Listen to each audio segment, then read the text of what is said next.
Oh, good evening, everyone, and welcome to my new humble abode, a high place in Atlanta, where we are staked out here, at least for a few more days, until we move into our temporary apartment before we move into a new home. So, but it is all good, and I am here with my best friend Pee Wee, who is the move has really kind of rattled a couple of the dogs, and Pee Wee he does not want to leave my side. He lies next to me on the bed. He follows me around. If I get up and go to the bathroom, he follows me in. This morning I went to work out. I went down to the lake, took a half-hour walk, then went to the gym. Pee Wee sat by the door the whole time, I'm told. So, good boy. So anyway, Jonathan Lane is going to join us from Fan Film Factor and tell us about all the exciting fan film news. Because boy, it is. Listen, anyone who says, "Oh, Axanar killed fan films," one, you're an idiot because no, we didn't. And two, do you see all the fan films coming out? It's crazy. It's really crazy. So Star Trek: First Frontier. We'll talk a little bit about that. We'll talk about Yorktown and Time to Heal. We'll talk about Interlude. So that's it. So Jonathan had another podcast or something, and it was ending right at 10 o'clock Eastern. And so he is going to be joining us in any moment now. Good things happening. This weekend I have to review this script again. And just make sure we are, as I've told you, Paul Jenkins, who we fired as director, is claiming that he alone wrote the Axanar script. So that's why part of the reason we sued him. And it's a lie. It's not true. He and we took the script that I had written, and then we made revisions. His first set of revisions was 3 little revisions, and over the time he decided he wanted to change more and more and more and more. And honestly, we don't need that stuff in the script anyway, because it was, he does. So anyway, we're reshooting a lot of stuff. But Jeff and I had a great conversation.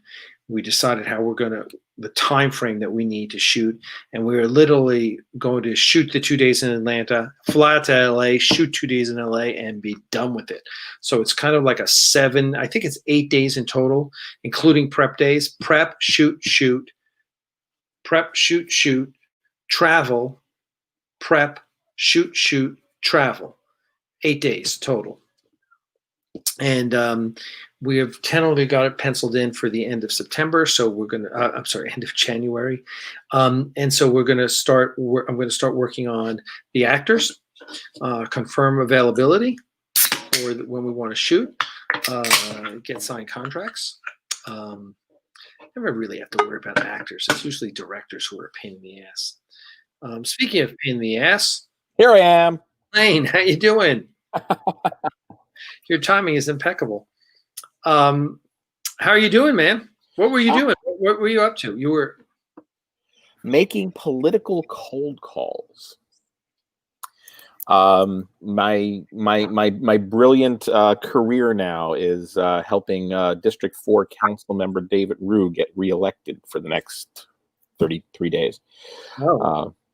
Yeah, you'll. What was that? Isn't it 32 days? 32 days. Yeah, 32 days. Yeah. But who's counting? Everyone on the TV.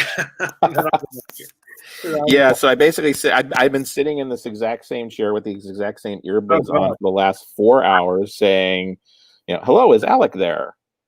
Hi, my name is Jonathan. I'm calling people this afternoon to talk about Councilmember David Rue, who's running for re-election in Council District 4 this November 3rd. Are you planning on voting this year, sir? Yeah. And we go from there. Damn. And by the way, when I say, are you voting this year? Everyone says yes. About 5% of the people say no. And I was like, usually the 18 and 19-year-olds, by the way, of course, the kids, the ones who call me bro. Listen, I didn't vote until I was 30 or something. So I voted I voted my first chance I got, but I got so frustrated at some point. I actually said to one of them, I said, "Can I just have like 1 minute to explain democracy to you?"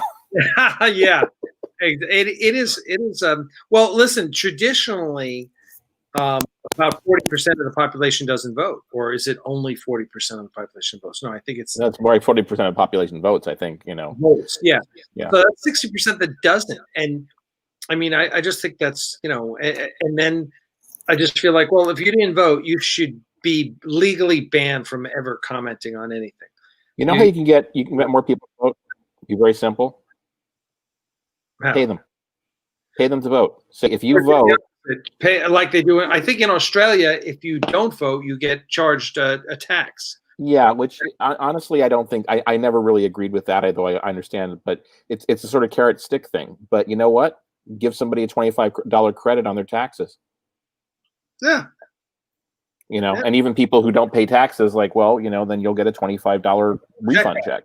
Yeah. Exactly. It's so important. It really is.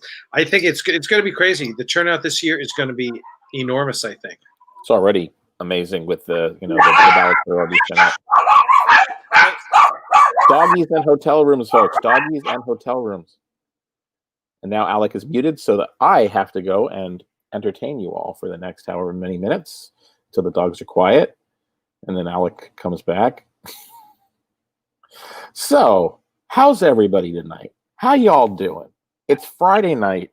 For some of you, it's 10 p.m. For me, it's only 7. Oh, Alec is back. What the heck are you doing here? Oh. That's well, now we got the Well, some new people came onto the floor. some sports team or something. All right, hey guys. Yeah, it's true. What sports games are going on? I think I've got two different LA I may just have teams playing. like someone knocked on.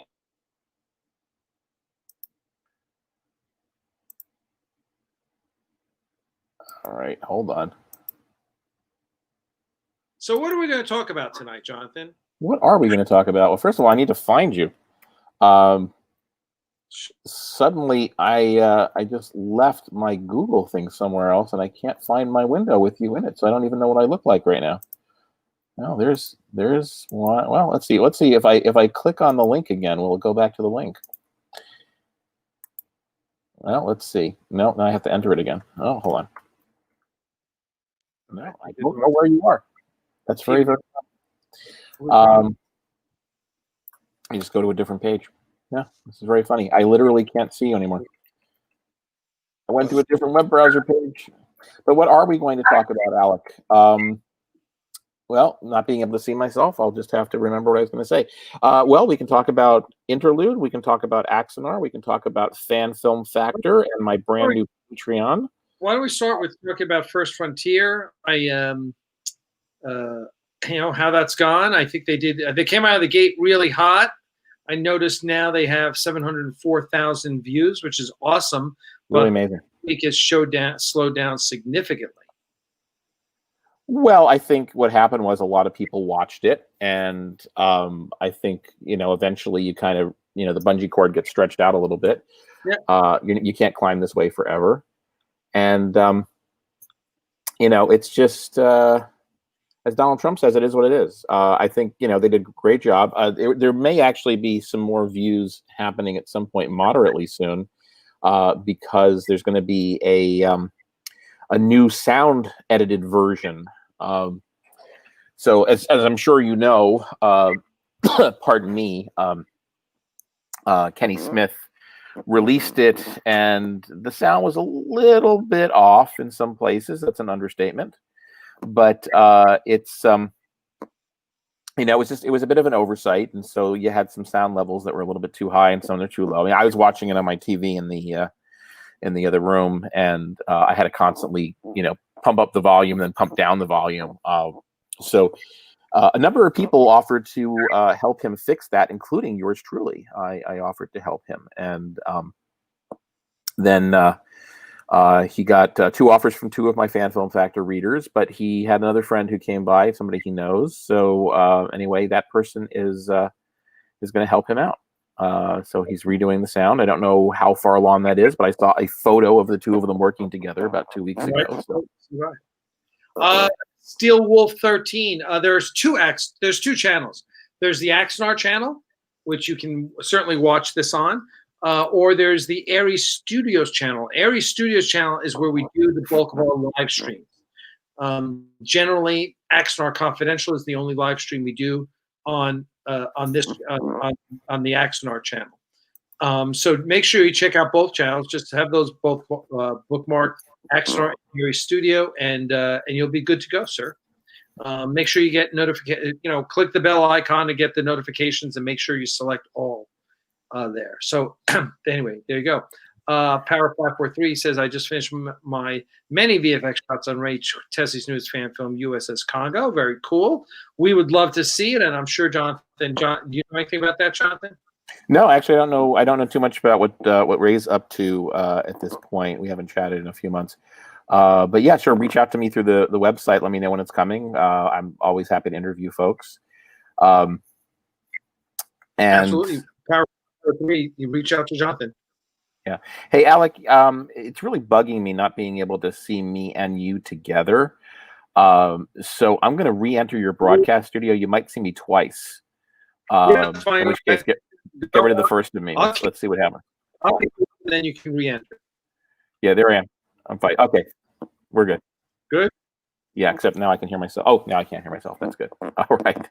I can see myself again. This is great. It's so weird when you can't see yourself and you're talking to somebody and other people are seeing. How many people are watching, by the way? 49 right now. 49. That's not so, 49 people have nothing better to do on a Friday night. Okay. Well, there you go.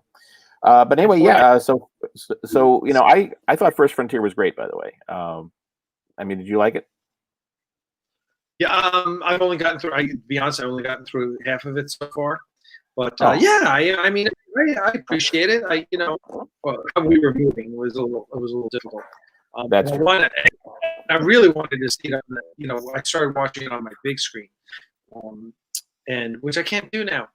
But yeah, listen, I think it's a very worthy fan film effort. I think the good things, and of course, I love seeing Rob Pralgo as April. That's awesome, and yeah. So as a matter of fact, I was telling everyone yesterday we just finished getting rid of the last of the First Frontier sets because we had taken all those sets in, not all with the bridge set and some big beds and transported them, and they wound up just once we got them into the studio. Dana was like, Alec, if we're ever going to make a transporter set, I'm going to rebuild it from scratch. I don't want someone standing on this thing. So poor Scott Little, who is one of our construction coordinators as well, he kept going. They were only meant to last a weekend, and so, so we get it. So, but anyway, we took the conference room table and the nav helm console, and I gave those to Glenn Wolf from Warp 66 Studios. He came down with the 3 Stargate consoles that belonged to me that I had shipped to James Cawley years ago. He returned those to me, and I gave him those. So yeah, it worked out. It worked out well. It was good to see Glenn, and yeah. So I'm looking forward to going up to see his operation sometime. Yeah, really. Well, it's the middle of nowhere, but you're kind of used to being in the middle of nowhere. That's where you're moving to. Yeah, I think we're only an hour from downtown Atlanta. He's not an hour from anything. So no, he's an hour from literally more of the same. He's an hour from the middle of nowhere. Someone said, Jim Westbrook says my sound makes it sound like I'm underwater. Unfortunately, I'm using the mic on my laptop because I don't have my Yeti mic here, which I don't even know where it is. It's somewhere. Actually, it's not the mic quality. It's the internet. You're basically you're talk. I'm on hotel internet, so nothing I can do about that. That's okay. And I'm so spoiled with gigabyte internet at my home, I tell you. So what's your situation now? When are you going to be back? No longer homeless. So this week we move into the temporary apartment, which is basically Crystal's mom's old apartment. So. So you're not moving in with Crystal's mom. You're moving into Crystal's mom's old apartment. Okay. Yeah. So her mom closed on her house yesterday. Started moving in today. The floors are supposed to be done, I guess, Monday. So anyway, so sometime maybe Tuesday or Wednesday, whenever they're done moving in, then the apartment's open and we'll move in there. So we'll see. Yeah, so that's it. So yeah, right now we're living in a hotel. And listen, living in a hotel is not so bad. It's a nice hotel. We got we have 2 rooms. We're at an all suites hotel, a Hyatt place, and we've got 2 rooms. So there's plenty of room. We're spread out, and 4 dogs and a bunny. It's all good. They what can you do? It's like you took the 2-part episode, The Menagerie, too seriously there, Alec. Yeah. Well, I tell you, we have we've set up the studio. We literally taken all the fulfillment stuff from my basement in my house, put it into the studio, and totally basically took up an area that was basically unused. It was basically where everyone was loitering, right in front of the entrance to the bridge. So now we're using it. So. And which is great. So it's set up. We got to reorganize everything. Everything had to be put away. And now when you take it out, you go, here's where we go. We have pallet shelving now for all the big posters. It's really working out well. And I think we're going to be, now I've got an assistant in Kelly, and we just renamed Aries Digital is now Axanar Donors. Hi, Wendy. So the graphics will change this weekend. Right now, the URL's changed, so you don't go to Aries Digital, whatever that URL was. It's donors.axanar.com. So it'll just be a little more obvious that donors go to Axanar Donors. That's where you go. And really, not much besides addresses are real. It's just too much of a pain in the ass. The way we're doing it now, with having everyone, when we say, hey, so if this was your perk level, we send you an email, you go through Aries Studio, you pay the postage on your perk, we ship it out. It's easy. Yeah, so I think things are going well. Lot of work, and it's good to have an assistant now, especially because the heritage job is coming down to the wire. So I may be taking that any time now, which should seriously limit the amount of time I have to work on Axanar. So that time would just be spent working on the production, and I could hand all the perks and store fulfillment and Kickstarter fulfillment and all that over to Kelly. Speaking of which, but while you answer Jim's question, I'm going to show everybody something. So I'll be right back. Go and answer Jim's question. Hey, how is Cinnamon now? Did the vet visit go okay? She went. It was great. Everyone loves her. Oh my God, what a cute dog! Ridiculously cute dog. As labs always are. And she was just a bundle of joy. She just loved everyone. And she had worms, so they dewormed her. They gave her what's her the DHAP shots, DHAP something. Sorry. Anyway, she got her shot. She's fine. So there you go. Okay. And so thanks for asking. I'm going to show people this. Oh, what's that? You should recognize it. Oh, there you go. You got a Toya portfolio. Oh, there you portfolio. Go. There you go. I haven't put everything in there yet. I started to, but that's how things look. Yeah, those are the best. That's the way to store all that stuff. Yeah, it works really, really well. So there's a place for you to slide them in over here. Yep. You just slide them in. The sliding them in takes a little patience.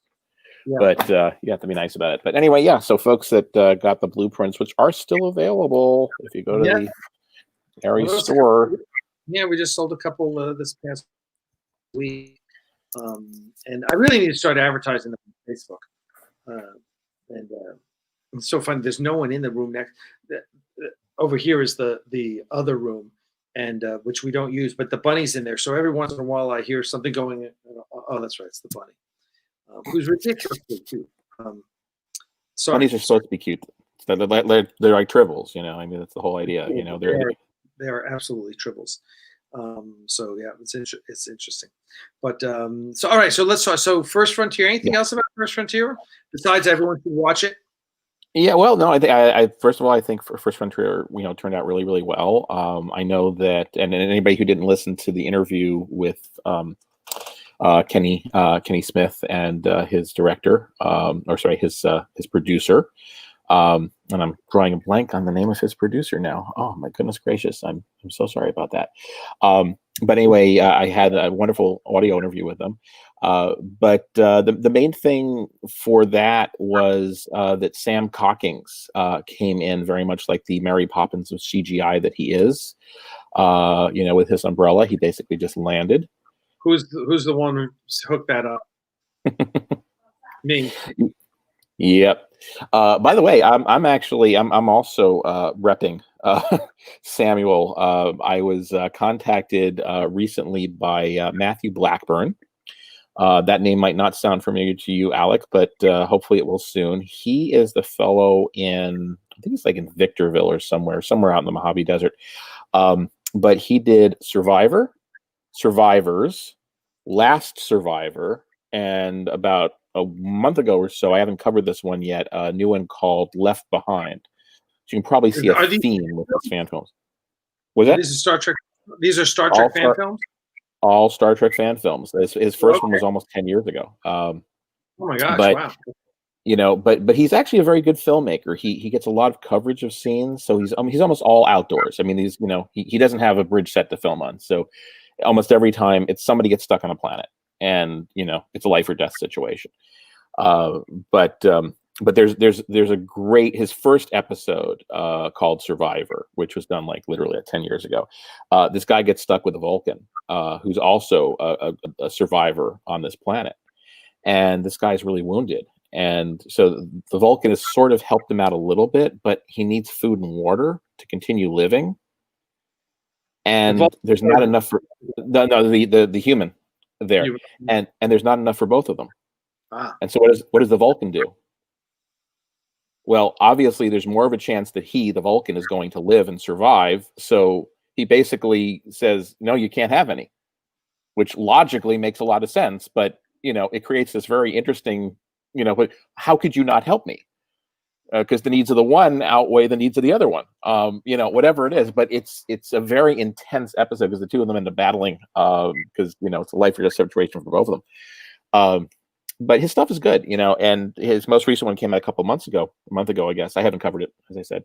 But he's planning another one. And the thing is, his visual effects are always his weakest thing because he doesn't have that ability. And so he wanted to ask if I knew anybody who was good to do VFX. And of course, Sam Cockings, great, amazing CGI person.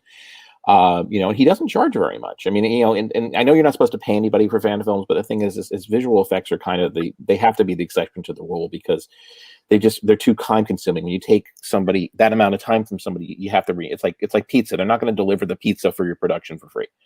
Yeah, exactly. But Sam's very affordable. I mean, I think his prices are like $135 a shot.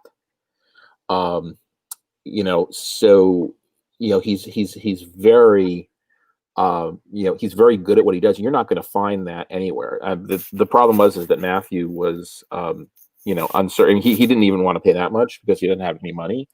I said, well, just crowdfund it. Because let's say you get 20 shots, you can get $2,000 to $3,000 in a crowdfunder, especially if you've done 4 fan films. So just tell Alec he'll flash he'll blast the Axanar list and tell him to give you some money. But anyway, so I'm going to help him probably sometime in February or March. But so here I am, repping Samuel. I already brought Samuel to the folks in the Czech Republic, to Jacob Holly. Dude, I did it before you. Was that? I introduced Jacob to them way before you did. I thought I was the one who introduced you to Jacob. No, I don't think so. I think we'll go to Jacob and we'll ask him. Well, anyway, but so Sam, he's this is what Sam. If fan films didn't have Sam, I don't know what they would look like, because not everybody can afford to buy as Richter or my guy Lewis Anderson. I mean, First Frontier wouldn't be out yet. Yeah, well, and that's and that's what brought us into this, because First Frontier, it was ready last year. It was supposed to go live on April 1st of 2019. April 1st. That was my suggestion, by the way. April is the first Captain Enterprise. It was kind of cute, but it just wasn't ready. The last visual effects, they basically were like watching Santa's sleigh going across a 2D starfield, in one of those 70s shows, and it just didn't work. And a lot of that was because they tried to do a practical model. Well, it wasn't just the practical model. It was the stuff at the end, which you haven't seen yet. But there's a lot of stuff where the Enterprise is up here and it's moving this way, and the LME ship is moving this way. Except they're not CGI models moving like this. They are literally like a plastic, or not but paper cutout, or the digital equivalent of paper cutout going like this across the screen, while the other ship is going like this across the screen. It looked awful. And then there was this guy who came forward saying, I can help you out with this. And, he was, a very professional guy, but he ended up kind of flaking. But that's when Sam popped up out of nowhere, and he worked, I think he did like 97 shots for them, including either redoing some of the model shots or helping some of the model shots as well. So, right. All praise Samuel. Sam has done a great job, and he keeps improving his craft. He really is. He's doing excellent work. Yeah, and by the way, Yorktown, I owe Sam a little bit of an apology. So I don't know if you read the 6-part history of Yorktown that I. No, I have not. Well, it's only 2,000 words per part. Yeah, I just saw it tonight that you had part number 6. I was like, number 6. I said, wow, I better get going on that one. It's a long road Because I from there to here. want to read it. I knew John, early on, and we talked about it, and I've always thought that project was spectacular. So, yeah, Well, I'd wanted to cover Yorktown for a long time, and I knew I was going to be jumping down a rabbit hole with it, and I tried a couple of times. I tried a couple of times to, reach out. I didn't really have any idea of how to contact Stan, and I had John Atkin as a Facebook friend, but I hadn't really had a chance to follow up and really push for it. But then I saw that they were coming out this Christmas, only 35 years after filming. And I think Axanar is late. 35 years, guys. They started filming this in 1985. But they're coming out this Christmas. I said, I need to get the history of Yorktown done. And because it's such a large history, I said, I don't want to just do this as a 1-hour interview to go with the premiere of this. I want the history of Yorktown to be someplace codified, documented. Right. And, no, I think that's important. And I spent 8 weeks doing the 6-parter. Okay, 8 weeks, which included watching everything that I possibly could. There's like all these interviews from like 2010 on forward, reading the original Starlog article, reading all the blogs about it. There's a 24-page Trek BBS group on it, which you were a part of, Alec, where people were just, posting and posting for years. And I'm just going through all these posts and these updates, and there's images or whatever. So then I had an idea of what supposedly happened with Yorktown. And then when I finally went to John and Stan, I said, okay, this is what I think happened. Tell me what's right and what's wrong. Because a lot of times things aren't communicated properly in like blog interviews and things of that nature. A lot of it was wrong. There's a lot of stuff out there about Yorktown that was not quite correct. So I fixed it all. So it's an interesting retrospective because it's not just me talking, and it's not just an interview. It's basically me narrating and then cutting into quotes from each one of them. And I got like multiple emails from both of them that are like, 30 answers long. And I'm just, it took me 2 months to get those 6 parts together, and all the images are fantastic. So, no, I think it's really important. I mean, I just think it's such an important historical piece. There's just some fan films that for whatever the reason are, important historically. And I think that one is certainly. Well, the whole idea of fan film factor, there's another site out there, Barbara Reader's, Star Trek Reviewed blog site, which is basically like the library index catalog of every Star Trek fan film. There's literally thousands, maybe even tens of thousands on there now. But she just provides the links, when this came out, and here's the link to it or whatever. But very, very sparse stuff. I don't have that much. I still I've covered hundreds of fan films at this point, but I don't have as much. But I go more in depth. So my whole thing is, I don't review the fan film. I don't want to waste time. You can watch it or not.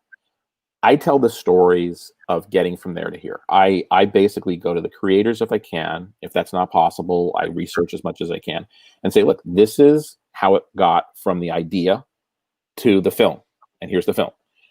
And in a case like Yorktown, it took 6 parts. Same thing with Star Trek Continues. That's a 5 or 6-parter. Renegades is a 5 or 6-parter. Intrepid, on the other hand, was a 3-parter because it's not as much to report on, although it still lasted a long time. But all this stuff, this is all at Fan Film Factor.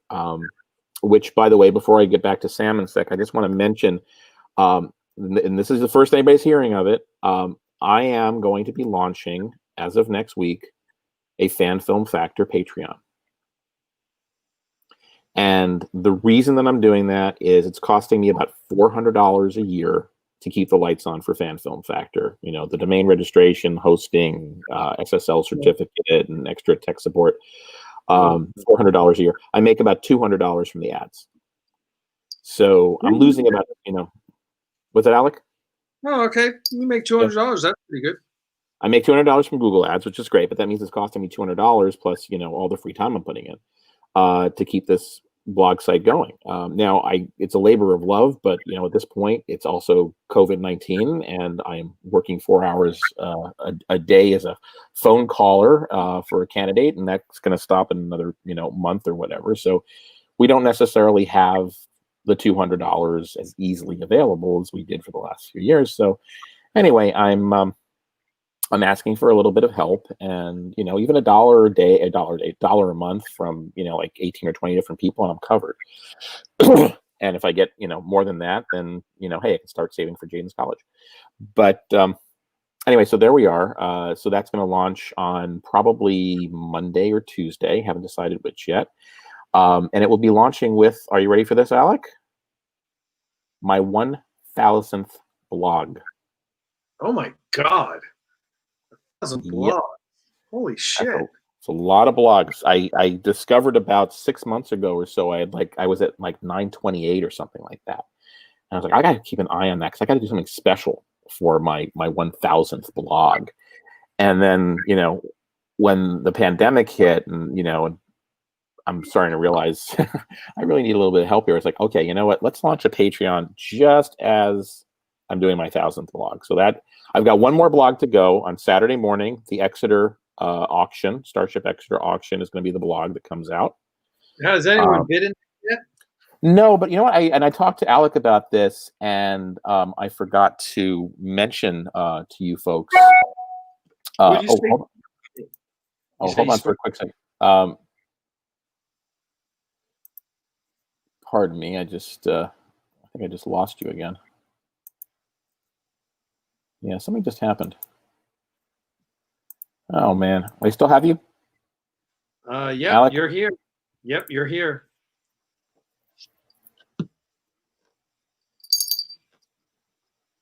And you think I have technical problems? I got booted. I'm back.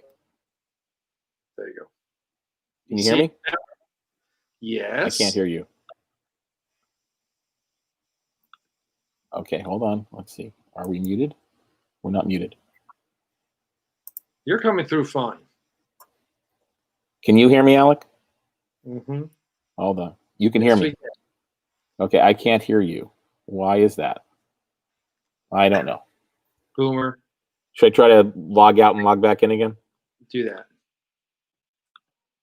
Kick him from the studio. Okay, there we go. We'll let him figure it out. Yeah, sorry, Glenn, but listen, I'm on hotel internet, guys. You're gonna have to suck it up for a week or so before we get decent internet again. Who knows how many people I could run the S. All right, now I hear you. Okay, let's see. I'm gonna run just so everyone knows what we got, because I did check the internet at the studio. We get about 21 down and 2 up at the studio. Not good. Oh, this is fine. This is 35 down and 22 up. Bingo. That's fine. That should be fine. We shouldn't be having any problems with here. It's ultimately 16. Yeah, it was weird. I was seeing you, and then suddenly I was seeing the face of this smiling person telling me how to use SteamYard, and I'm like, oh, I guess I'm gone. Okay then. But anyway, so I mean, just tell everyone the basics about Yorktown. Well, go read the 6-part blog there. Well, so go read 6 parts of your blog.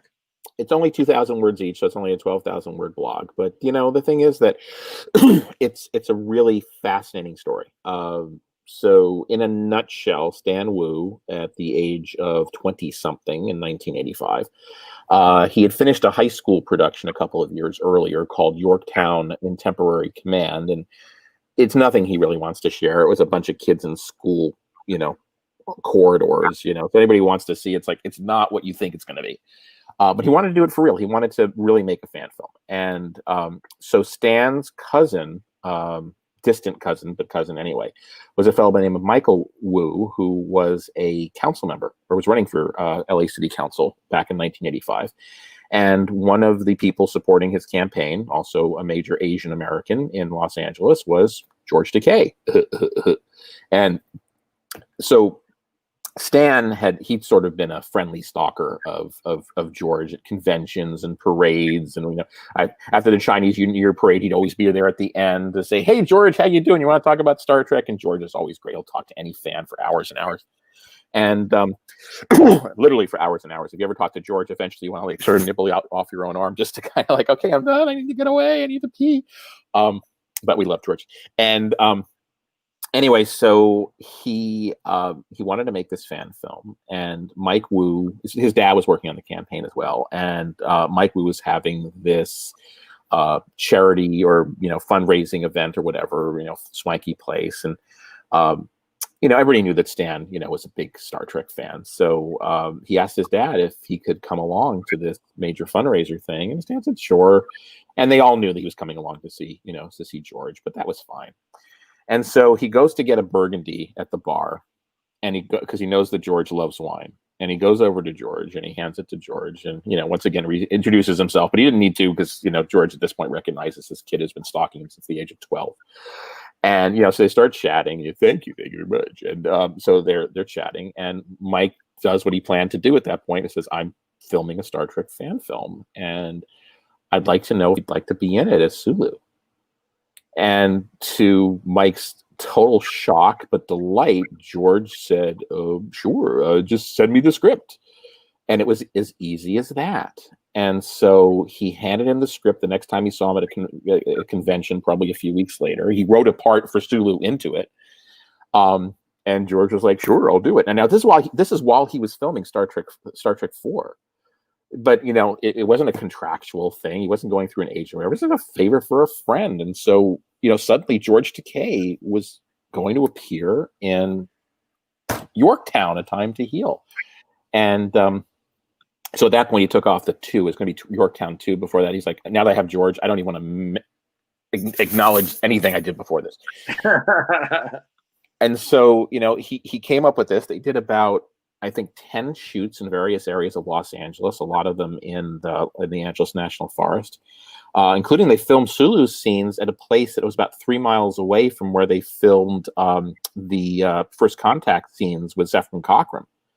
So that was, Carlton Flats is where Zefram Cochrane's statue is going to be in Montana. It's actually in Los Angeles.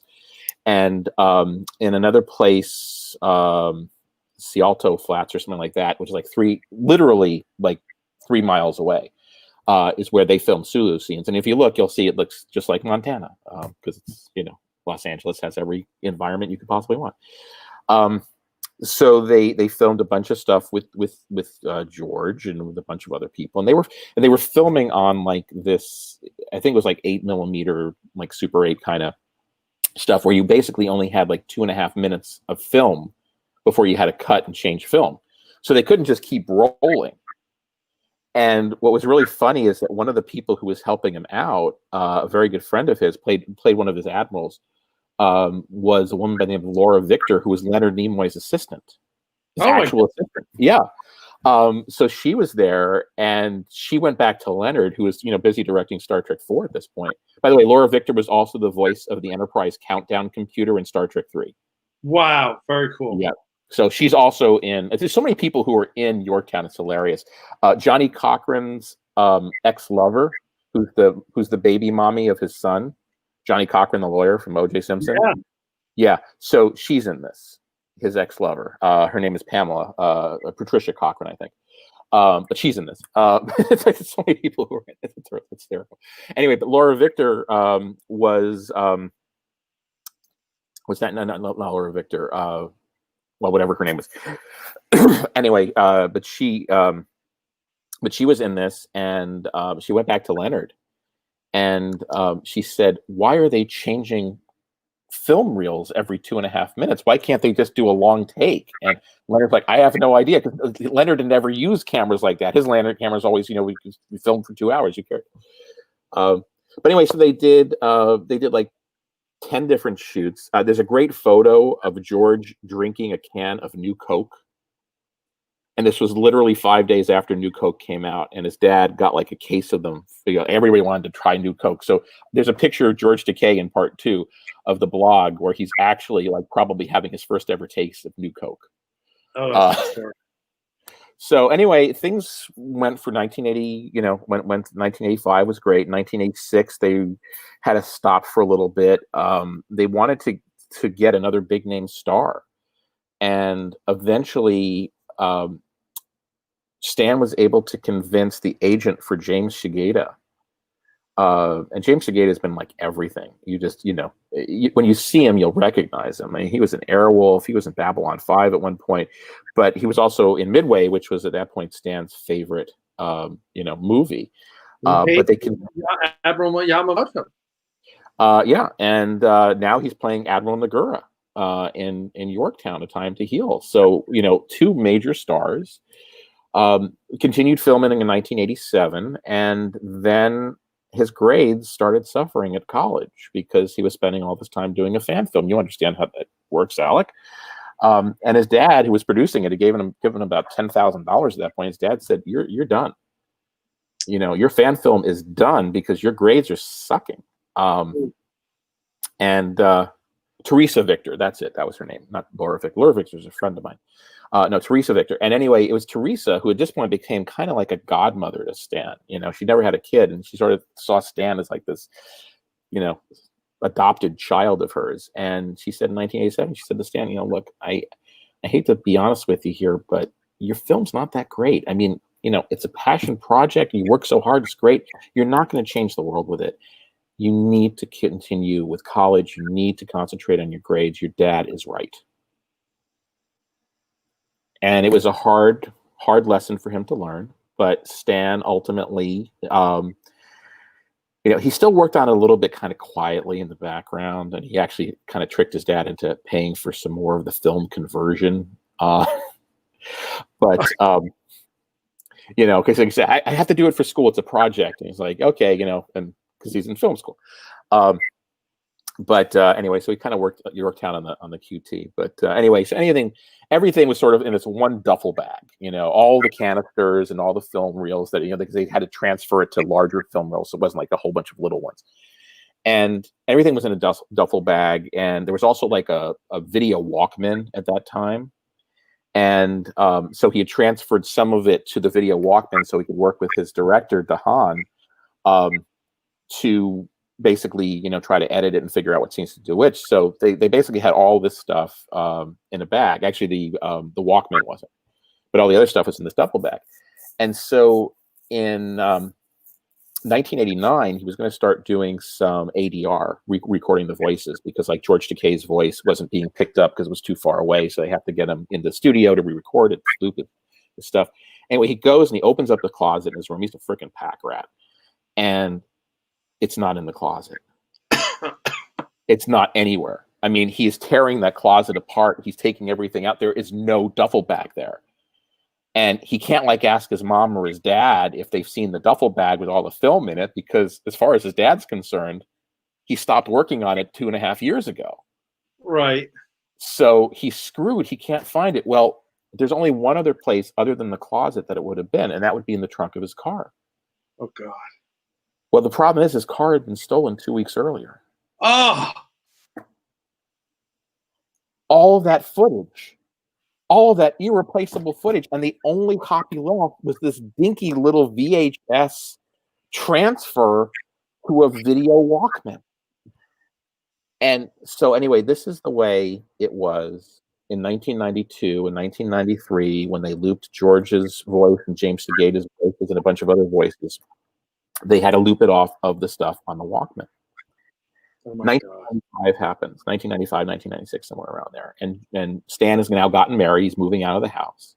And so he's slowly getting all of his stuff out of the house. So he's trying to find everything. And anyway, he's going into one of the other closets in the house.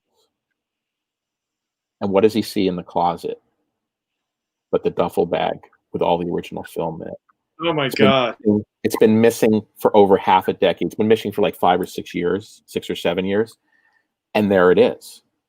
And his mom had apparently, because he's such a freaking pack rat, had apparently like cleaned out his closet and moved a whole bunch of crap to a different closet, never told him about it because he couldn't ask his parents, have you seen the duffel bag with the film in it? Which would have said, yeah, it's in the other closet. Exactly. So anyway, but he had the film back. And so Yorktown, there is actual film, real footage. I won't go through the whole story because I'm running out of time, but just so you know, he had a family after that. His kids were growing up. It was 2009 before he even thought about bringing it back out of mothballs again.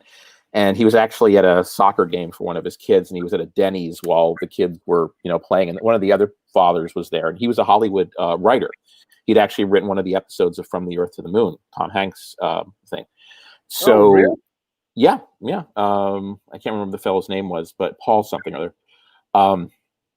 But anyway, so, Stan said, I got the Star Trek fan film. Apparently the guy was a Trekkie. And, I really want to finish it. We never finished filming it, but I feel like, now we can probably expand it and, work some more scenes into it. And he's like, sure, I'll help you out. So he helped him out. And Adam Vera, the missing duffel bag. Well, read the blog, dude. It's hilarious. Because I end on a cliffhanger of, part 2 ends with, it's all missing. But anyway, so he got the script written, expanded it a little bit. And then the next year, a fellow from Canada named John Atkin, who had been like 13 years old when it originally been filmed in 1985 and read this article in Starlight about it, was wondering whatever happened to Yorktown. And so he was trying to get in touch with Stan. But he didn't know how to, because how many Stan Woos are there in the LA? If he is still in Los Angeles. But what he did was he started a Facebook group and invited anybody who wanted to become a fan of Yorktown: A Time to Heal to join it. And one of the people who joined was Andrew Probert. You might remember that name, Andrew Probert, the person who designed the refit Enterprise from Star Trek: The Motion Picture, the person who designed the Enterprise D, who also designed the Yorktown, by the way, because he worked on Yorktown. This is one of the people that was brought in back in 1985. He wanted to do a sort of hybrid Yorktown that had like new nacelles on it, but like the old primary hull, but the torpedoes and the dorsal. So he designed that, and he designed a bunch of other Klingon ships and other things for that. And he came on and he said, yeah, I know Stan. I can get you in touch. And so Andrew Probert put John in touch with Stan. And this was like when Harry met Sally, when John met Stan. And in 2010, on September 8th, the anniversary of Star Trek, the two of them got together for the first time in LA. And they formed a bond. And, Stan said, look, there's just a couple more scenes that need to be filmed and then we'll be done. And John had a theater background, had done, live theater, set making and such, when he was in college. And he said, well, if you just have a couple more scenes to do, I'll help you. Let's do them together. And that was 2010. It's now 2020. So you can probably tell there was more than just a couple of scenes to do. The story of what happened once John gets involved and what happened during those 10 years, worth reading the blog on Fan Film Factor. I won't go through it all because there's so much stuff that happened. But I will say that Sam Cockings, once again, and I did not do Sam justice in this because I just was running out of space and time. And I didn't have really a lot of good quotes because John and Stan had both talked about so many different people who had been involved that there's like this tiny little blurb about Samuel. But Samuel did such an amazing job with them, putting all these visual effects together. There were other people on the visual effects team as well. And Roland Barron was like the first person to really do great work with the Yorktown, but he eventually had to step aside because he was too busy doing work for Renegades. Renegades was starting, and there was a couple other things he was doing work on as well. So like there was too many things that were pulling him in different directions, so he couldn't keep working on Yorktown. But eventually Sam came up. Tobias did some work for Yorktown, by the way. Did you know that? For Yorktown? Oh, I didn't. For Yorktown. Tobias made a. I might have known that and just forgotten. I'm sure John and I talked about it. I'm sure, Well, Tobias made a. Color super from Adam Vera. Adam, you never sent me an email. You're supposed to send me an email with your address so I can hook you up. So do that. Make sure alec@axanar.com. Send me an email, and I'm going to hook you up because you're the king of the super chat. Anyway, it's gonna hook you up. But anyway, yeah. So Tobias did this amazing model of the Vanguard space station from the Vanguard novel series. It's beautiful. I mean, it's Tobias. Of course, it was beautiful. And so I thought of asking Tobias to use it in Axanar. Yeah, well, I mean, you got a good space station. No, we have Starbase One. You got Starbase One. That's a pretty awesome one. So anyway, yeah, that's so they're using that. Tobias said you can use that. He actually thought it's not going to be the Vanguard station, but it's going to be the Starbase 7 or whatever that they have on there. And Admiral Nagura is going to be on that station when he gets this. Very cool. So, but anyway, yeah, Yorktown's going to be great. They really are promising Christmas. So, you know, fingers crossed. They promised stuff before from 2012 on, but read the blog. It's really fascinating. It is a 35-year trek. You can call that in the title. Let's see. I don't want to go for too much longer because I know you only want to take this an hour out, and I got to feed Jaden. But some other fan films to look forward to, folks. Obviously, I'm going to be covering Left Behind at some point soon, as soon as I put some questions together for Matthew Blackburn. This coming Monday night, I believe, is going to be something called Ships of the Line from Mr. Mark Nacaredo of Romulan War, fame and fortune. The Romulan War is almost here. It is coming on, I believe, the 18th right now of October is when it's planned for. But this is a really great little 5-minute vignette, and it's basically, if you like starship porn, Alec, I mean, this is the mini Axanar of the Romulan War. I mean, the full Romulan War is very Axanar-ish. And by the way, Mark wanted me to tell you that he was working on this back like 5 years before Axanar ever happened. Yeah, so, he told me. All right, because he's like, you know, don't ever tell me he's copying Axanar. You copied him. Listen, parallel planet development. You both had the same idea. Well, law of parallel development. Yeah, like that. Yeah, exactly. But anyway, this little 4-minute vignette is really fantastic, and it pretty much talks about what the situation was with starships right when the Romulan War was going on, because when they first started, they couldn't build enough starships fast enough because, you know, the NX, you know, it was took too long to build one of the NX, you know, starships. So what were they going to do? And it was pretty much just trying to upgrade whatever other starships they could find. And that's why the Daedalus class became Starfleet's kind of backbone. Because the Daedalus classes were modular and they could easily pull off the nacelles and put on new nacelles into the hulls and basically have ships, because the Starfleet ships at that point, a lot of the ships weren't fast enough to actually deploy and keep up with the rest of the fleet.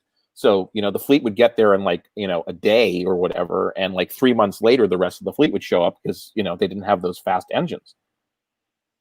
Which is sort of, you know, it's an interesting concept. Unless we can get these ships to be faster, we can't have a fleet be anywhere. We can only have the fastest ships respond. So anyway, it's 5 minutes of really true, wonderful starship porn. Once again, Samuel Cockings, ladies and gentlemen, the one, the only, tour de force. That one's coming out on Monday night.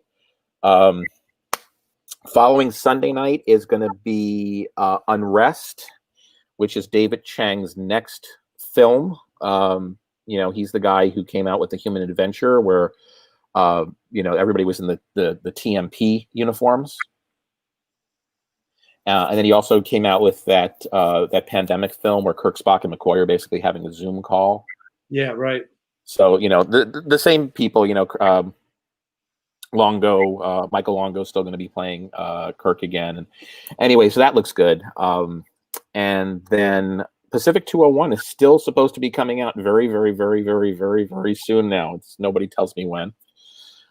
We've got a couple of episodes of the Federation Files on tap. One of them is definitely going to be out this year. One of them might be out this year, might be out early next year. We shall see. Apparently there's a race there.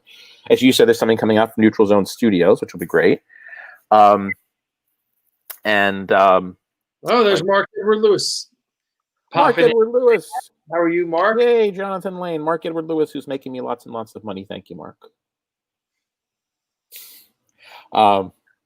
But yeah, so Mark will train you how to make lots and lots of money. Give him a call. I actually listened to you. Remember when you had Mark on a few weeks ago and he was talking about all the stuff he's doing with options trading and stuff like that? Yeah, I took him up on it. I'm doing weekly calls with him. He's literally teaching me. He's teaching me the Force. Good. And with the exception of today, because the market was like just ridiculous, with all of the Trump thing happening, actually making some decent money. His whole idea is if you can make 1% of your money, let's say you start with $10,000, if you have $10,000, if you can make 1% a day, sure, it's only $100 a day, but that's $500 a week. I mean, you're making another salary if you can do that. So you don't try to do the big scores. It's formulaic. You basically are following. He's doing great, says Mark. But yeah, you're following actual rules. And if you don't follow the rules, you're not going to make $100 a day, and you could potentially make more, but you're most likely going to make less because you're basically making trades that have an 80 to 90% chance of getting you at least 50% of what you put into them, and one after the other. And when you do that over and over and over again, eventually, I mean, I'm not making $100 a day yet because I'm still learning, but I can see where this is happening. So anybody interested, look up Mark. Mark, just put your URL or whatever into or something. Just tell people how to get a hold of you. But that's my unsolicited endorsement there of Mark. Anyway, the only other thing that might be coming out soon in the fan film world is this crazy Axanar fan film. It's a fan film of Axanar called Interlude. And tell me more. Tell you more. Well, it will be the third Axanar fan film. Yeah, that's true, because I did the second Axanar fan film, which was Prelude to Axanar. You always say, by the way, it was Mark Largent who did it. Just so you know, there were two people involved in that. There were that Prelude. Well, Prelude to Axanar is the first fan film of Axanar. Yeah, and then that was. Give the second one to Jeff Fagan for decommissioning. Oh yeah, he beat me. Yeah, now it's the third. Yours is the third. Mine was in production first. I want credit for that, but. Anyway, and I have a blog started, and initially it was going to be called John and Kevin Face the Music, but it's really kind of crazy. So I learned my lesson about promising a due date. But the main issue right now is that music does not write itself, and Kevin Croxton is doing an Emmy-winning job on my music. He is beyond brilliant. But unfortunately, he is also beyond busy. And everything happened to Kevin. I mean, everything that you could imagine. A father-in-law in the hospital for open heart surgery. He, obviously the pandemic hit. He's making his own fan film with his students that he filmed last year, but he started to do some pickup scenes during the pandemic. This is a James Bond parody film, like he did, the bunny incident for Star Trek, and he did Batman one. Well, this is James Bond. This one looks amazing, by the way. This one looks. I mean, these kids are just the quintessential Bond film with 4th and 5th graders. And, they're wearing tuxedos and they've got really fancy cars or whatever. And there's like this really cool drone scene where they're following the cars during a chase. And it's just, and the kids are not, driving the cars for real. But anyway, so he had all this stuff going on with that. And then the craziest thing is just as he was going to be laying down some horns for one of the music pieces that he was doing, and he's been playing trumpet for, decades. The mouthpiece of the trumpet cracks his tooth. And he chipped it. And he couldn't put the piece in his mouth again for fear of losing the tooth until he was able to go to the doctor and get some x-rays, go to the dentist. So that took another week out. So it's like, it's always something. Rosanna, it's always something. If it's not one thing, it's another. In the meantime, he's still doing amazing music for this, but it's still not done. And until the music is done, I can't get this stuff over to Mark Edward Lewis, which is not the worst thing in the world, because do you remember back in May when we were going to launch the Kickstarter or the GoFundMe? It was like end of May, beginning of June. But in May, I was trying to get the music from Kevin the first time. And there was this huge flood along the Arkansas River. And I called up Kevin because I knew he lived in Arkansas. I was just wondering, how close, he was to all this flooding, whatever. And he's supposed to work on my stuff for the next 3 days. And I just wanted to touch base with him, make sure he's going to be able to do it. I said, so how close are you to that flooding? He said, actually, we're about to hit the Costco in a few minutes just to get all of our stuff, because then they're closing the bridge over the river. because we're not going to be able to get over the river again for, the next week at least. And I'm like, oh, crap. So it's like natural disaster there. And then there was a woodpecker trapped in his chimney, which took away an entire Sunday a couple of days before I had to actually launch the GoFundMe. So it's like everything gets again. Well, guess what? Mark, who's going to be doing my sound mixing, just moved to Tennessee, a lovely state, but unfortunately right in the path of Hurricane Sally. And it dumped a whole bunch of water on Tennessee, amongst other places, including about 3 or 4 inches that seeped into Mark's basement, where his sound studio is. So he doesn't actually have a sound studio right now to do my sound mixing, although he probably doesn't have to, have a whole sound studio with noise canceling out panels and everything. I'll be okay with it, whatever he can do. But it's like all these delays. It's like I don't know what somebody's trying to tell me, but Interlude is not coming out anytime soon. 3 inches in, $40K in repairs. Oh my God. I remember when we were having my first lesson with someone asked Christopher Rodney here. Oh, when is an episode coming, or did I miss it? An episode of? I assume he means Axanar. Oh, well, Axanar, who knows? I think we have a pattern for that, don't we? What was that? Here you go. Whoop. There you go. There's the answer to your question. Due to COVID-19, we've had to postpone the final shoot of Axanar and hope to have it released by next summer, dependent on how the pandemic goes. Yeah, I mean, that's basically it. I mean, my thing is ready to go. As soon as we get the music, we've got like one other thing that Josh is working on. It's just putting shuttles behind Admiral Slater's office so that you see the the Golden Gate Bridge and you see some shuttles in front of it. And then we did approach, hopefully at this point. Did you ever talk to Jamie Rennell? Yeah, I left him a message in here back. Remind me tomorrow and I'll talk to him. I'll get it this weekend. I know Victoria's also trying to reach him. I know you'd love to keep talking about all the reasons for the delays of Interlude, but we're over our time limit, and so we got to cut it. So you can come back. Once you're ready to release Interlude, you can come back. Well, you know when I'm going to come back? I'm going to come back shortly after I launch my Patreon, which might be in a couple of days, maybe, depending on how many guests you have this coming week, because I got to talk about the Patreon and how people need to give me money, and you have to tell them to give me money too, because I did you that big favor recently. Do you want to talk about that just before you go and just tease people to get the big favor? You got to go. All right, come back next time for the big favor that I just did to Alec, and to the Axanar family. All right. Thanks a lot. We'll get you back. Thank you, everyone else. This has been episode number 80 of Axanar Confidential. Make sure you subscribe to the channel and hit the notifications. Make sure you go to Aries Studios YouTube channel and subscribe there and hit the notification icon there. Please check out the Aries Studio store for all the cool Axanar swag. That's really important because that helps us a lot. And remember to wear your mask. Please wear your damn mask. That's it for now, everyone. Thank you. Hey, everyone have a great weekend. Please be safe. Please be healthy. Wear your damn mask. And we'll see you next week. Tomorrow, Starship Tactical at 10 o'clock with Chris and Pat and me.